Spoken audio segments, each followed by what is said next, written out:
Hello everyone, welcome to I exam B. My name is Rajvardhan और जैसा कि आपको पता है डीआरडीओ की वैकेंसी आ गई है एंड आई होप आप लोगों ने उसकी तैयारी स्टार्ट कर दी होगी। हमने भी आपके साथ एक टॉपिक शेयर किया था, ब्लड रिलेशन, जिसका मैंने आपको बेसिक कंसेप्ट बताया था और कुछ क्वेश्चंस भी सॉल्व करवाए थे और आपको एक क्वेश्चन भी दिया था प्रैक्टिस के लिए। कुछ लोगों के कमेंट में आंसर भी आए हैं, तो पहले मैं आपको उस क्वेश्चन का आंसर बताऊंगा, फिर आज के वीडियो को हम कंटिन्यू करेंगे नए टॉपिक के साथ जो है डायरेक्शन एंड डिस्टेंस। ठीक है, आप वीडियो एंड तक जरूर देखिएगा। इस टॉपिक का अगर आपको बेसिक कंसेप्ट पता लग गया तो आपका कोई क्वेश्चन नहीं अटकेगा एग्जाम में। ठीक, चलिए बढ़ते हैं वीडियो के साथ। ये क्वेश्चन था जो आपका ब्लड रिलेशन का था, जो मैंने आपको दिया था, जिसका आंसर आपको करना था। पढ़ते हैं इस क्वेश्चन को। Family has 3 generations and 6 members. एक फैमिली है जिसमें 3 जनरेशंस है और 6 मेंबर्स हैं फैमिली में, जिसके बारे में इंफॉर्मेशन दी गई है। उस इंफॉर्मेशन को पढ़ते हैं और फिर फैमिली ट्री बनाते हैं। W is mother of you. हम यहाँ पे छोटी सी हिंट बना लेते हैं, क्या बोला है इन्होंने, W is mother of you. ठीक है, इसको आगे आगे कनेक्ट करेंगे, किससे कनेक्ट होंगे ये relations. V has only 1 daughter. V की केवल एक ही डॉटर है, कौन है वो अभी नहीं पता, डॉटर है इसलिए मैंने नेगेटिव साइन लगा दिया यहाँ पे। X is sister of V। X sister है V की। अब यहां से हम कनेक्ट कर सकते हैं X और V को। X सिस्टर है किसकी, V की सिस्टर है। S is T's husband. S जो है वो T के हस्बैंड है। ठीक, यानी कि S और T मैरिड कपल है। S हस्बैंड है तो T वाइफ है इनकी। T has son V who is married. T का सन कौन है, V, तो हम यहाँ पे कनेक्ट कर सकते हैं अब इसको, जैसे कि S, ये मैरिड कपल है S और T का सन कौन, V है, सन है, और V की सिस्टर कौन है, X है, और V मैरिड है यानी कौन बचा, एक W बचा। W से मैरिड कौन है, V, और W के यू कौन चाइल्ड था, U, और यहाँ पे भी हमसे बोला है V हैज ओनली 1 डॉटर, यानी कि W और V की कौन डॉटर है, U है। ठीक, तो ये होगा हमारा फैमिली ट्री। अब इस पे क्वेश्चन क्या पूछा था इन्होंने हमसे, how is U related to S। U और S में क्या रिलेशन है, U यहाँ है, S यहाँ है, यानी कि U ग्रैंड डॉटर है किसकी, S की। ठीक, यानी ऑप्शन नंबर A। तो ये था आपका क्वेश्चन और जिसका सॉल्यूशन मैंने बताया। अब बढ़ते हैं हम आज के टॉपिक के साथ। टॉपिक है हमारा डायरेक्शन एंड डिस्टेंस। ठीक, डायरेक्शंस और उसकी सबऑर्डिनेट डायरेक्शंस क्या होती हैं वो मैं आपको बताता हूँ। जैसे कि हमको डायरेक्शन पता है यानी दिशाएं, हम जैसे बचपन से देखते आए हैं या जब से हमने पढ़ाई स्टार्ट करी, क्या बताया जाता है, ये 4 डायरेक्शंस हैं, north, south, east and west. ठीक है, ये 4 डायरेक्शंस हमने हमेशा से पढ़ी है। और जैसा कि आप देखते हैं, मैप वगैरह जो देखते हैं उसमें हमेशा हमें बताया जाता है ऊपर की तरफ नॉर्थ है, नीचे साउथ है, राइट में ईस्ट और लेफ्ट में वेस्ट। पर द क्वेश्चन इज, क्या ये डायरेक्शंस हमेशा फिक्स होती हैं, हमेशा नॉर्थ ऊपर ही रहता है या साउथ नीचे ही रहता है, तो इसका आंसर है नहीं, ये डायरेक्शन हमेशा फिक्स नहीं होती, लेकिन इनका सीक्वेंस हमेशा फिक्स होता है। अब वो सीक्वेंस क्या होता है, सीक्वेंस देखिए 2 होते हैं, जैसे हम याद क्या कर रखेंगे, सीक्वेंस ये है कि नॉर्थ जहां पे भी डायरेक्शन होगी उसके सामने हमेशा क्या होगा, साउथ होगा। ऐसी अगर ईस्ट दे रखा है तो ईस्ट के सामने हमेशा क्या डायरेक्शन होगी, वेस्ट डायरेक्शन होगी। एक सीक्वेंस तो ये हो गया। बाकी दूसरा सीक्वेंस क्या होता है, दूसरा सीक्वेंस हमको क्या याद रखना है, जैसे डायरेक्शन है north, south, east and west. ठीक, जैसे सपोज करिए नॉर्थ है, नॉर्थ से अगर हम एंटी क्लॉकवाइज डायरेक्शन में चले तो सबसे पहले हमें कौन सी डायरेक्शन मिलेगी, ईस्ट डायरेक्शन मिलेगी। यानी कि एक डायरेक्शन से एंटी क्लॉकवाइज डायरेक्शन चलने पर जो भी हमें पहली डायरेक्शन मिलेगी वो हम डायरेक्शन याद रख सकते हैं एज अ सीक्वेंस, किसी भी डायरेक्शन को पता लगाने के लिए। जैसे अगर सपोज ईस्ट से हम क्लॉकवाइज डायरेक्शन में चलेंगे तो सबसे पहले हमें क्या मिलेगा, साउथ मिलेगा। ठीक है, अब इस चीज को एग्जांपल से अगर समझना चाहें हम, तो जैसे कोई लड़का है ए, लड़का या कोई पर्सन है ए, वो अपने घर से चलता है, किस डायरेक्शन में चलता है, सपोज ऊपर की डायरेक्शन में ही चलता है। अभी डायरेक्शन नहीं पता कौन सी डायरेक्शन है ये, ठीक, इनिशियल डायरेक्शन हमको इसकी नहीं पता। अब हमने इसको बोला यहां से वो राइट टर्न लेता है, यहां से राइट टर्न ले लिया। अब इसको बोला जाए दोबारा से राइट टर्न लेना है, तो यानी कि राइट टर्न इधर लेना है ऐसे। ठीक, यहां से राइट टर्न ले लिया। अब इसको बताया जाता है कि ये जिस डायरेक्शन में फेस कर रहा है वो कौन सी डायरेक्शन है, वो ईस्ट डायरेक्शन है। ठीक है, हमको इसकी इनिशियल पोजीशन नहीं पता था, ना इसकी इनिशियल डायरेक्शन पता था। अब इस ईस्ट डायरेक्शन से, एक डायरेक्शन से क्या हम बाकी की डायरेक्शन पता लगा सकते हैं? हाँ बिल्कुल लगा सकते हैं। जैसे मैंने बताया था ईस्ट डायरेक्शन के सामने हमेशा कौन सी डायरेक्शन होगी? वेस्ट होगी। अगर हम ऐसे कंपास ड्रॉ करें ये ऐसे, तो ईस्ट के सामने हमेशा कौन सी डायरेक्शन? वेस्ट। अब मैंने बोला था क्लॉकवाइज डायरेक्शन चलने पे, अगर सपोज करो यहाँ से हम क्लॉकवाइज डायरेक्शन चले, तो यानी ईस्ट से अगर क्लॉकवाइज डायरेक्शन चलेंगे तो हमें सबसे पहले कौन सी डायरेक्शन मिलेगी? साउथ। और साउथ के सामने कौन सी डायरेक्शन होगी? नॉर्थ। ठीक है, तो अब इस सीक्वेंस को याद करके हम किसी भी एक डायरेक्शन की मदद से बाकी की डायरेक्शन का पता लगा सकते हैं। ठीक है, तो ये हो गई डायरेक्शंस। ठीक, अब आगे बढ़ते हैं, हम इसकी सबऑर्डिनेट डायरेक्शन के बारे में जानते हैं। सबऑर्डिनेट डायरेक्शंस क्या होती हैं? सबऑर्डिनेट डायरेक्शंस यानी कि उप दिशाएं। जैसे कि ये हमने 4 डायरेक्शंस के बारे में जाना, north, south, east and west. अब अगर इन्हीं डायरेक्शन को हम ऐसे डिवाइड कर दें बीच में से, ठीक, तो ये हो जाएंगी इसकी सबऑर्डिनेट डायरेक्शंस। अब इन सबऑर्डिनेट डायरेक्शंस का नाम कैसे देंगे हम? अब ये 2 डायरेक्शंस के बीच की डायरेक्शन है, यानी कौन सी डायरेक्शन? नॉर्थ और ईस्ट की डायरेक्शन। नॉर्थ और ईस्ट के बीच में डायरेक्शन है ये, तो यानी कि इस डायरेक्शन का नाम क्या होगा? North east. अब वो जरूरी नहीं बिल्कुल मिडल में हो, यानी कि इन दोनों के बीच में किसी भी तरफ जो डायरेक्शन होगी वो नॉर्थ ईस्ट डायरेक्शन कहलाई जाएगी। ठीक है, अब ये साउथ और ईस्ट के बीच में है तो ये साउथ ईस्ट, ये साउथ और वेस्ट के बीच में है तो साउथ वेस्ट, ऐसे ही नॉर्थ और वेस्ट के बीच में तो नॉर्थ वेस्ट। ठीक है, तो ये है हमारी 8 डायरेक्शन जिन पे बेस्ड क्वेश्चन भी मिलेंगे आपको। और अब आपको ये पहले तो 4 थी, हम एक डायरेक्शन से 4 डायरेक्शन पता लगा रहे थे। अब अगर मैं पूछूं इन 8 डायरेक्शन में, ये 8 डायरेक्शंस हैं, अब इनमें अगर मैं कोई एक डायरेक्शन दे दूं, सपोज करिए मैंने साउथ वेस्ट डायरेक्शन दे दीजिए, ऊपर की तरफ ये साउथ वेस्ट डायरेक्शन है, तो अब क्या हम इस एक डायरेक्शन से बाकी की डायरेक्शंस पता लगा सकते हैं? चलिए ट्राई करते हैं। अब ये साउथ वेस्ट डायरेक्शन है, इसका मतलब ये साउथ और वेस्ट के बीच की डायरेक्शन है, यानी कि एक डायरेक्शन में साउथ है एक वेस्ट है, कौन सी है? अब सपोज करिए इसको मैंने वेस्ट माना, इसको साउथ माना, तो क्या ये सही है? अब चेक कैसे करेंगे? जैसे मैंने बताया था क्लॉकवाइज की तरफ चलने का, अगर हम यहाँ से वेस्ट से क्लॉकवाइज चले तो हमको साउथ मिल रहा है, पर ऐसा तो नहीं था जो हमने पढ़ा था। ईस्ट से क्लॉकवाइज डायरेक्शन चलने पे हमें साउथ मिल रहा था, यानी कि जो हमने ये डायरेक्शन फिक्स करी है ये हमारी गलत है, ये हमको एक्सचेंज करनी पड़ेंगी, यानी वेस्ट इस तरफ होगा, साउथ इस तरफ होगा। ठीक,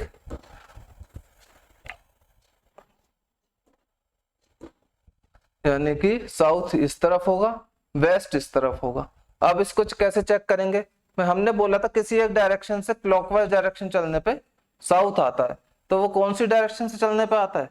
ईस्ट डायरेक्शन चलने से आता है। ठीक, अब साउथ के सामने कौन सी डायरेक्शन हो जाएगी? नॉर्थ डायरेक्शन हो जाएगी। ठीक है, तो ये बाकी की डायरेक्शंस भी आ गई। अब हम इनके सबऑर्डिनेट डायरेक्शंस भी आराम से बता सकते हैं। ये नॉर्थ ईस्ट हो जाएगी, ये नॉर्थ वेस्ट और ये साउथ ईस्ट। ठीक है, तो क्या समझा हमने? किसी भी एक डायरेक्शन की मदद से हम बाकी की डायरेक्शंस का भी पता लगा सकते हैं। तो ये छोटा सा कंसेप्ट है डायरेक्शन और डिस्टेंस का, इसी पे बेस्ड आपको क्वेश्चंस मिलेंगे। ठीक, एक और चीज आप याद रख सकते हैं, वो क्या? लेफ्ट और राइट डायरेक्शन, यानी कि लेफ्ट टर्न या राइट टर्न कैसे किस तरफ लेते हैं? Right and left.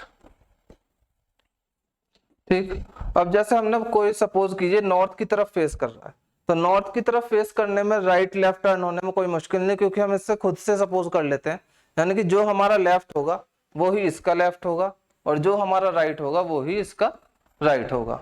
ठीक है, अब दिक्कत कहाँ आती है? कभी कभी कंफ्यूजन होता है जब ये इसकी डायरेक्शन ऐसे चेंज हो जाती है ना साउथ की तरफ। अब लेफ्ट राइट करने में कंफ्यूजन हो जाती है, तो कभी कभी हमें कॉपी घुमानी पड़ती है, तब हमको पता लगता है। तो इसका एक सिंपल सा रूल आप ये समझ लीजिए, जब भी आपसे बोले राइट टर्न होना है, फिर चाहे किसी भी तरफ वो फेस कर रहा हो, अगर राइट टर्न बोला जाए तो आपको याद रखना है किस तरफ मुड़ जाना है? क्लॉकवाइज डायरेक्शन की तरफ। जिस तरफ क्लॉकवाइज डायरेक्शन है उस तरफ मुड़ जाना है जब भी राइट की बात होगी। ठीक है, और जब भी लेफ्ट की बात हो आपको एंटी क्लॉकवाइज डायरेक्शन की तरफ मुड़ जाना है।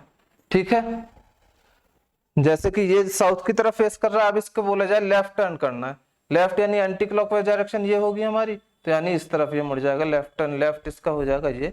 और अगर राइट बोला जाए तो यानी क्लॉकवाइज डायरेक्शन जो कि हो जाएगी ये। ठीक है, तो ये है डायरेक्शन डिस्टेंस का कंसेप्ट। अब इस पे बेस्ड क्वेश्चंस करते हैं और देखते हैं कैसे कैसे क्वेश्चंस इस पे बन सकते हैं। पहला क्वेश्चन है, Ajay starts from his house and goes towards 18 meter north. हमें इसकी इनिशियल डायरेक्शन पता लग गई, नॉर्थ की तरफ चढ़ता है। चलिए बनाते हैं इसको।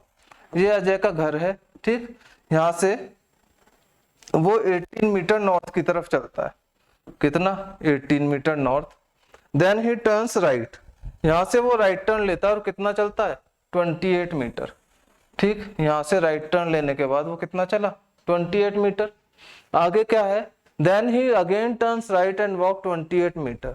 वो यहाँ से दोबारा राइट टर्न लेता है और कितना चलता है? दोबारा से 28 मीटर चलता है, ठीक है। And reach to a school, वो इतना चलने के बाद अपने स्कूल पहुंच जाता है, ठीक है। In which direction is school with respect to Ajay's house, यानी कि अजय के हाउस के कंपैरिजन में स्कूल की क्या डायरेक्शन है, ठीक।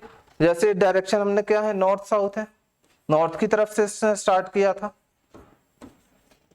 तो अब ये वाली डायरेक्शन के बारे में बात कर रहा है, तो ये डायरेक्शन कौन सी है? साउथ और ईस्ट के बीच की, यानी कि साउथ ईस्ट डायरेक्शन है। तो ये जो अजय का स्कूल है वो उसके घर से साउथ ईस्ट डायरेक्शन की तरफ है, यानी ऑप्शन नंबर सी, ठीक है। आई होप आपको समझ आया होगा। आगे बढ़ते हैं दूसरे क्वेश्चन की तरफ। पूनम वॉक्स 15 मीटर टुवर्ड्स ईस्ट, ठीक। वो ईस्ट की तरफ चलती है। कौन? पूनम। सपोज ये पूनम है, यहां से इसने चलना स्टार्ट करा ईस्ट की तरफ। कितना? 15 मीटर ईस्ट की तरफ चला इसने। And turns right and walk 8 meter, यहां से उसने राइट टर्न करा और कितना चली? 8 मीटर चली। She turns left and walk 12 metre.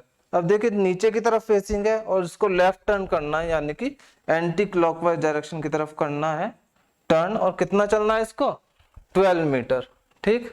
यहां से लेफ्ट टर्न होने के बाद 12 मीटर चली। Then turns left and walks 8 meter. अब वो यहां से दोबारा से लेफ्ट टर्न हुई, यानी एंटी क्लॉकवाइज डायरेक्शन में दोबारा से, और कितना चल दी? 8 मीटर दोबारा से चली। अब वो यहां जाके रुक गई। In which direction and how far is Poonam with respect to the starting point. Poonam का स्टार्टिंग पॉइंट ये था। अब वो यहां से इसका जो फाइनल पॉइंट है इसकी डायरेक्शन पूछ रहा है, तो डायरेक्शन तो कौन सी है? डायरेक्शन तो ईस्ट है। और कितना डिस्टेंस कवर किया उसने? यहां से यहां तक 15 है और ये 12 है। 15 और 12 मिलकर कितना? 27 मीटर, यानी कि 27 मीटर ईस्ट। ये आंसर हो जाएगा, ठीक है। आगे बढ़ते हैं अगले क्वेश्चन की तरफ। ये है, pole Q is 3 metre to the west of pole D. कोई पोल क्यू है, वो डी के वेस्ट में है, यानी सब डी यहां रहा होगा तभी इसकी वेस्ट डायरेक्शन में है। कितने मीटर है और डिस्टेंस? 3 मीटर है। Pole E is 6 metre to the north of pole Q. यहां से पोल का 6 मीटर नॉर्थ पे कौन है? पोल ई है। आगे क्या बोला है? Pole S is 5 metre to the north of pole R. अभी आर और एस नहीं है तो इसको हम अलग से बना लेते हैं। आर के 5 मीटर नॉर्थ में कौन सा है? पोल एस है, ठीक। आगे पढ़ते हैं। R which is 3 metre to the west of pole E, यानी कि पोल ई का वेस्ट कितना? 3 मीटर वेस्ट पे कौन सा है? आर। और यहां से हमने देखा आर के 5 मीटर नॉर्थ पे कौन था? पोल एस था, ठीक है। तो ये हमारी डायरेक्शन दी हुई थी। अब क्वेश्चन क्या पूछा इन्होंने? In which direction is pole S with respect to pole D. Pole S यहाँ है, पोल डी यहाँ है, तो डी के रेस्पेक्ट में पोल एस कौन सी डायरेक्शन में है? ये ऐसे डायरेक्शन होती है नॉर्थ, इधर वेस्ट, तो किनके बीच की डायरेक्शन होगी? ये नॉर्थ वेस्ट डायरेक्शन में है pole S with respect to pole D. S का ही पूछा है ना, in which direction is pole S with respect to pole D, north west direction में, ठीक है। बढ़ते हैं अगले क्वेश्चन की तरफ।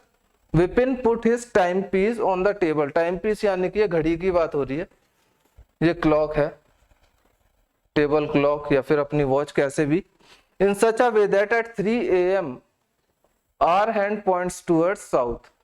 सुबह 3 बजे इसने अपनी क्लॉक इस हिसाब से रखी कि 3 बजे तक कैसे हैं, यहाँ पे मिनट हैंड होगा हमारा, ये हमारा आर हैंड होगा। ऐसे ये दिखाई देगा हमें जब 3 बजेंगे।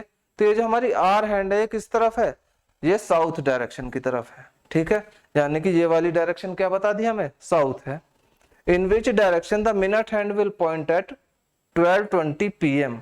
अब 12:20 पे कैसे हैंड्स की डायरेक्शन क्या रहेगी, 12 पे, यानी कि 12 और 1 के बीच में आर हैंड रहेगी हमारी, और मिनट हैंड हमारी कहीं यहाँ रहेगी। ठीक है, ऐसे बजेंगे 12:20 PM। अब हम बाकी की डायरेक्शन, साउथ के सामने कौन सी, नॉर्थ, ठीक, और ईस्ट से क्लॉकवाइज चलने पे साउथ मिलता है, तो ये हमारी डायरेक्शंस होंगी। अब हमसे पूछ रहा है मिनट हैंड की डायरेक्शन क्या होगी, साउथ और वेस्ट के बीच में, यानी कि minute hand south west direction में होगी, ऑप्शन नंबर सी। ठीक है, तो मैं उम्मीद करता हूं आपको ये कंसेप्ट समझ आ रहा होगा, आ गया होगा। हमने क्वेश्चंस भी काफी प्रैक्टिस कर लिया। अब एक क्वेश्चन आपके लिए है, ये क्वेश्चन आप लोग ट्राई करेंगे और मेरे को कमेंट बॉक्स में इसका आंसर करेंगे। ठीक है, आप ले सकते हैं स्क्रीनशॉट वगैरह जो भी। चलिए फिर आज की वीडियो में इतना ही। आप अगर इस कोर्स की तैयारी हमारे साथ जुड़ के करना चाहते हैं तो आप इसका ऑफर का फायदा उठा सकते हैं, जो कि फ्लैट 42% ऑफ का ऑफर चल रहा है अभी। आपको कोड यूज करना पड़ेगा BEE42, आपको 42% डिस्काउंट मिल जाएगा। ठीक है, बाकी की डिटेल्स के लिए आप हमारी वेबसाइट पर विजिट कर सकते हैं या फिर इस नंबर पर कॉल करके पूछ सकते हैं, 9205524028। ये हमारा नंबर है, आप इस पे कॉल करके जब बाकी की जानकारी ले सकते हैं। ठीक है, बाकी आपने अगर अब तक हमारा चैनल सब्सक्राइब नहीं किया है तो आप सब्सक्राइब कर सकते हैं और नोटिफिकेशन बेल भी प्रेस कर सकते हैं, और इस वीडियो को लाइक करिए और शेयर करिए। तब तक मिलते हैं अब अगली वीडियो में, तब तक के लिए बाय।